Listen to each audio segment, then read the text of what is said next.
Okay, this is the last of the planned videos in this series on speaking the helpful truth. And as such, it's probably the most complicated. When I do a one-day workshop, this is the place where we end. And I teach a course in the 10 disciplines. This is the 10th discipline. And those are cumulative. So if this feels a little bit overwhelming, it's only because it really is very difficult for us to do. And it's also something we do all the time. We make agreements with people all the time. The only thing that makes this daunting is that now we're going to talk very specifically about how it is that we make an agreement when there is a persistent pattern of conflict in a significant relationship, which means this is something about which we have some pretty strong feelings. The loop that we're in, the conversation that we've been having about this is not getting us where we want to be. And so now we've said, okay, we're going to have to talk about this. The first thing that we want to be able to do as we have this conversation is to be clear about what is the nature of our relationship. Is this fiduciary? Is this mutual? Is it reciprocal? It's probably mutual, but to the degree to which some of those others are leaking in there, it may be confusing us in terms of what I have a right to, what am I responsible for. So we want to be able to straighten that out first so that we know what it is, in fact, that we are each responsible for. But something has happened again. This is a persistent pattern of conflict. There's some issue that has arisen, and we are finding ourselves in a place where we're going to begin to address this. We need to agree on what is this thing that we're talking about? What is it that's actually happened? Now, we know we don't see it the same. If we saw it the same, this would not be a problem. This would not be an issue. And so we're going to have a conversation that is a way for each to say to the other, this is how I'm affected when this happens. Now, this is the hardest part, and so we're going to come back to this in a little bit, but I want to just sort of lay out the whole scheme here, because once we get clear about how it is that we are each affected, and we understand the validity of the other's perspective, then the question is, what is it that we both need? How are we going to show up in our relationship with each other in a way that creates our mutual needs by the commitments that we are each willing to make in order to create what we both need?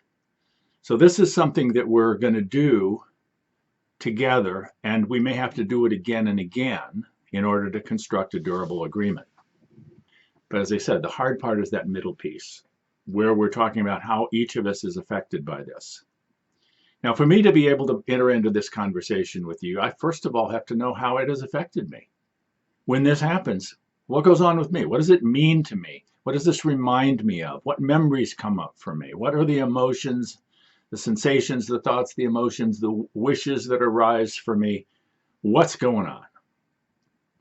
Now, then I have to say, okay, how can I talk about this? Is there some way that I can speak about my own interior experience such that the other gets it?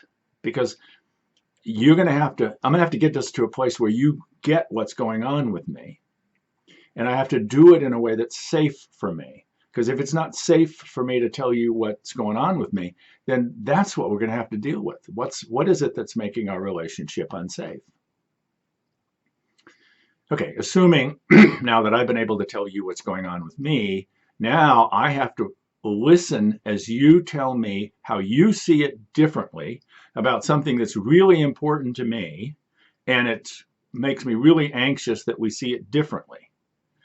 So I have to be able to manage my own anxiety well enough that I can then hear where you're coming from, such that I can see what's true for you with sufficient clarity that not only do I get it, but I'm able to mirror back to you what it is that I get so that you get it that I get it.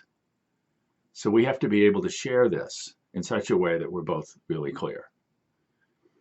Okay, so if we put all of this together, what we come up with is an agreement where we are clear about the nature of our relationship. We understand what it is that's arising from each other's perspective, which we see as valid. And there's something that we both need, and we're each going to make a commitment to what it is that we're going to do to create what we both need. Thus, we've constructed an agreement.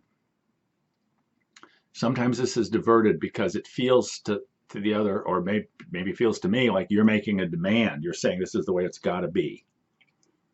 Acceding to someone else's demand is not the same as coming to an agreement. It really has to be something where we both said, yes, okay, I'm clear, I feel heard, and I'm going to enter into this in such a way that I'm making a commitment. The crucial piece here is that, have we been able to construct a conversation in which we each feel heard by the other, such that the other sees our perspective as valid for us? Doesn't have to be valid for them. I have to be able to see that your perspective is valid for you. Now, it may be that as I'm listening to your perspective and I see the validity of your perspective for you, I may say, yeah, okay, that makes sense. And I may choose to appropriate for me that perspective as well. That's great, because now not only do I have my original perspective, I have this new perspective, and being able to see from multiple perspectives, now I can see with greater depth, which is what we're really hoping for here, is to be able to appreciate the validity of each other's perspectives that way. But ultimately, all we really need is to be clear about what is it we both need, and what will we each do that moves us towards what we both need, such that the whole system, the loop, the conversation of which we have been a part, is something that actually works to create what we both need. And that's how we create justice. And that, in a nutshell, is what amounts to satyagraha, to interpersonal nonviolence, to speaking the helpful truth. Thanks for being with me on this journey. Please feel free to contact me if you have questions or suggestions, and we'll see what comes next. All right? Take care.